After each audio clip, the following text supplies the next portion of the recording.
Hey y'all, my name is Adina Barnett Miller, but I'm known to my students as Mrs. B. I've been passionate about West Virginia history for as long as I can remember, but my mom would tell you it all started when I was 3 years old and she bought me a West Virginia counties puzzle at Gino's Pizza. I've taught history in Ripley, West Virginia for over 20 years now, and I'm an adjunct professor who teaches college West Virginia history to high school students. Please join me for West Virginia History with Mrs. B, a field trip across the Mountain State to walk in the footsteps of those who came before us. Hey y'all, it's West Virginia History with Mrs. B, and today we're in Marmet, West Virginia, and we are at what I consider to be one of the coolest monuments. This is the Courage in the Hollers Battle of Blair Mountain Monument at Marmet, West Virginia. Marmet is here on the banks of the Kanawha River, which I can see the Marmet locks right here, just right across the street, and we are right on McCorkle Avenue. And so this is a great monument to come and see and experience, and we're going to show you more. And if you want to come here, this is right off of exit 89 of I-64, I-77 as it just becomes the turnpike. And it's right on McCorkle Avenue, which is State Route 61. Okay. Here we are with one of the two major interpretive signs at this Miners Memorial and Monument. And this one explains the Battle of Blair Mountain. And so I want to show you, first of all, that this monument was put here by the West Virginia Mine Wars Museum, our friends down in Matewan, by Monument Lab, the West Virginia Humanities Council, the UMWA, which is the United Mine Workers of America, and the group that put together the Battle of Blair Mountain Centennial for 2021. And so there's not only this monument, but there's also one down in Clothier, which is in Boone County, and they're working to get land so they can build a monument actually at Blair Mountain. So this signage explains some of the context that we already know about the West Virginia Mine Wars, that in August of 1921, an estimated 15,000 coal miners and their allies participated in the largest armed labor uprising in United States history. However, this is just a finale of what began here in Kanawha County over a decade ago on Paint Creek and Cabin Creek. If you keep going down McCorkle Avenue, you'll eventually run into Paint Creek and Cabin Creek if you're headed towards Montgomery. And it says on 1912 on Paint Creek and Cabin Creek, miners and their families went on strike. They lived in tent colonies. They withstood harsh winters. They were, attacked with the Bull Moose Special, and they were fighting against company-controlled towns where they couldn't even have, American currency. And so it says after a year, they won important concessions, and they were able to organize into UMWA locals. And so the movement continued to spread. However, Logan, Mingo, and McDowell counties kept the unions out. So then in May of 1920, the miners in Mingo County are going to go on strike, and Sid Hatfield will become the police chief of Matewan, and he's the miners' hero. He's the one that's able to stop the miners' evictions during the Matewan massacre in May of 1920. And Mayor Testerman will die in that shootout. So the governor of West Virginia will declare martial law in Mingo County, and it's actually going to last for 2 years. And what ends up happening is any striking miners are they're going to be thrown in jail and be denied their basic First Amendment rights, especially all those rights we take for granted in the Miranda decision in the 1960s. And so the state's crackdown is severe, only applied to unionizing miners. The miners are going to be assaulted. And then in 1921, the following year, when Sid Hatfield and Ed Chambers were murdered on the steps of the McDowell County Courthouse by Baldwin Felts agents, that is going to basically be the beginning of the end and lead to the mine wars breaking out all across southern West Virginia. It says their murder epitomized the ordinary workers' helplessness to resist the brutality of the mine guard system. So when miners arrived in Marmet here, they came here on the train. They brought rifles in hand. Most of them they got from World War I. And they formed an encampment, if you just go right down this road that we're on and turn to your right, on Lynn's Creek. So they were both white and black, native and immigrant. They wore red bandanas as a symbol of their solidarity. They became known as the Redneck Army. So that's one of the original connotations of the term redneck. And they were led by Bill Blizzard. Bill Blizzard had been one of the organizers in the big Cabin Creek strike in 1912 and 1913. And his mom, Sarah Blizzard, was also, they called her Ma Blizzard. She was a union activist. So it talks about the Redneck Army who planned to free their compatriots from jail and win the Mingo strike and to unionize the southern counties. However, they were going to have to go through Don Chafin in Logan County. And he, of course, deputized Logan County residents, armed them with machine guns, and they took defensive positions along Blair Mountain as you go into Mingo County, not into Mingo County, but into Logan County from Boone County. And so the assault began on August 31st. Most of these miners that are leading this are World War I veterans. They were disciplined. They knew to remain behind cover. And so for 4 days, warfare will break out on Blair Mountain, including the use of automatic weapons. So the Redneck Army had allies. There were volunteer nurses that wore UMW on their hats. And the bitter fighting that took place here made national headlines. And President Harding will dispatch 4 regiments of the U.S. Army on September 3rd to come and put down the unrest. And so, as it says here, the miners had no interest in fighting Uncle Sam because they were World War I veterans themselves. And as we talk about in other videos, they were fighting for their rights, their full rights as American citizens. So, Bill Blizzard will negotiate a ceasefire, and the Redneck Army will withdraw, and many of them will even surrender their weapons to the Army. Hundreds of miners are going to be indicted on murder and treason charges, and the trials, in particular Bill Blizzard's trial, he's going to be tried for treason. He's going to be tried for treason all the way over in Jefferson County, in Charlestown, in the Jefferson County Courthouse. Side note, the same courthouse where John Brown was tried for treason in 1859. But Bill Blizzard will be acquitted, and most of the other charges on everyone else is going to get dropped as well. Because if you can't get treason charges to stick on Bill Blizzard, you're not going to get them to stick on any of the other organizers and participants. And so the coal companies led the prosecution against the miners, and the state of West Virginia was later billed by the coal companies for the prosecutions. The major underlying conditions that are going to lead to this uprising include company towns, company stores, poor wages, dangerous condition, and in particular the brutal mine guards. And it's not going to be until the 1930s, when federal labor laws are passed during the New Deal, that the miners are actually given a chance to unionize. As this red box says, coal miners and their families everywhere have historically faced difficult decisions, but at West Virginia at this time it was especially contentious. Mine owners had near total control. Miners were paid in scrip, which was only redeemable at the company store, and company towns where they lived were patrolled by private police or mine guards.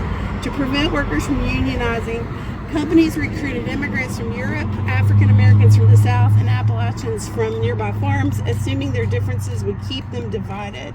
And supervisors blacklisted workers, expected of having union sympathy, and they weren't allowed to work anywhere. So they were put on a blacklist for working at other mines. Mine guards evicted them, the people on blacklist, and their entire families by force, and usually threw their belongings in the street.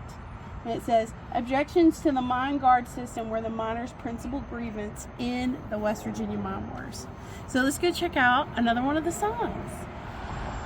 Alright, so this sign gives us a little bit more contextual information about Marmet and what Marmet was like at the time. So here's an image. This is what Marmet would have looked like in 1921. The locks, of course, across the street were here at this time. However, there was a large tuberculosis sanitarium here that employed hundreds of people. And so this was a bustling little town here along the Kanawha River. And so it says Lynx Creek Valley, which is where we are, is electric and bustling, writes one journalist about this time in 1921. It says the men are mountaineers in blue overalls or parts of khaki uniform. They're carrying rifles, picks and sticks, and they mention the towns they come from, including dozens of names in the New River region and Fayette County. And they have red bandanas knotted around their arms or necks as a symbol of their commitment to liberate their Union brothers who are imprisoned in Mingo County. And a reporter estimated that a quarter of the marchers were African Americans. And so they had tents, campfires, and sentries that stretched for miles up Marmet to up Linz Creek as you're headed towards Racine. And there are 4,000 encamped here. It says that a restless crowd grew at the edge of the camp near Hernshaw, and there were 500,000 miners, and an elderly woman shouts and waves a piece of paper, which I'm going to show you. That particular monument that's here is to Mother Jones, Mary Harris Jones. She was one of the UMWA's best known organizers, and she was revered by the miners for her bravery and commitment. And she claimed here at Marmet to have a telegram from the U.S. President Warren G. Harding stating that if the miners disbanded, he would use his presidential powers to address the injustices that they had suffered by having habeas corpus suspended and through the mine guard system. However, these two show up and they tell, this is Frank Keeney and Fred Mooney, and they show up and they basically call Mother Jones out and say that she's a liar and that she didn't get a telegram from the president. And by the way, she didn't. So Keeney and Mooney had known Mother Jones for almost 2 decades, and when they asked to actually see the telegram to prove that she was actually truthful, she told them both to go to hell, and they never spoke again. So this is Mother Jones that went up Cabin Creek, 10 years earlier. She was not afraid. She faced down gun thugs, and she was pleading with the miners not to march on Logan. And some people think it's because she knew that it was going to end as a disaster, is why she tried to basically pull the wool over their eyes and get them to go home. So what ends up happening is Frank Keeney and Fred Mooney drive to Charleston. They send a telegram to Washington, D.C. to ask the president if he actually sent it, and the reply confirmed their suspicion. No such telegram was sent. And so, like I said, over a century later, we don't know why she did it and why she chose to lie and why she tried to stop them from organizing. And a lot of people think it's because she was afraid that it was going to end in disaster.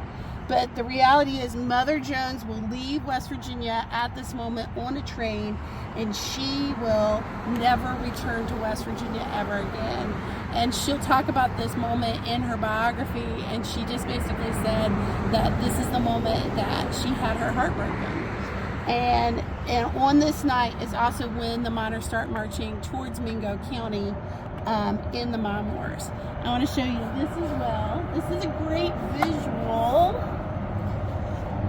So here's Charleston, which is the county seat of Kanawha County. So we are in Kanawha County. This is Marmet, and you can see here Marmet is on the Kanawha River. Right there is Malden. That's where Booker T. Washington lived. Here's Kanawha City. So here's Marmet. And so if you go this way up the holler, this is going to be the Linz Creek holler. There's Hernshaw as you're going up through Linz Creek. And then you're going to eventually, when you get to the top of the mountain, you're going to cross from Kanawha County into Boone County. And so It's not on the map, but right here, this is Racine, and this is the Coal River that goes through Racine. This is where my brother and sister-in-law live, and so they continued from Racine over what they call Drawdy, right? Drawdy Mountain. Yeah, Drawdy Mountain. And so they'll go to Madison, and in Madison, Frank Keeney and Fred Mooney are going to come and give this big speech at the baseball field and try to get the miners to turn around, but they don't. And then they continue on down through Ramage. You can see here, there's Clothier. And then right here is where they're going to cross into Logan County, and they're going to face the deputized army that Sheriff Don Chafin will put at Blair Mountain up against these miners. And so here's Blair, where basically everything gets stopped. The miners were trying to make it to Mingo, and in particular to Williamson, which is the county seat of Mingo County, to liberate the miners that were being held without charges in the Williamson County, not the Williamson County, but the Mingo County Courthouse in Williamson. So, but they didn't make it. They didn't even make it to Logan. So, this also shows, if you see the yellow lines, this is the Chessie, the C&O Railroad lines. So you can see here that you could take the train to Marmet, and then you could go back down here past Institute to like St. Albans, and then take the train into Boone County, 2 different lines. And then that line from Boone here goes all the way to Blair.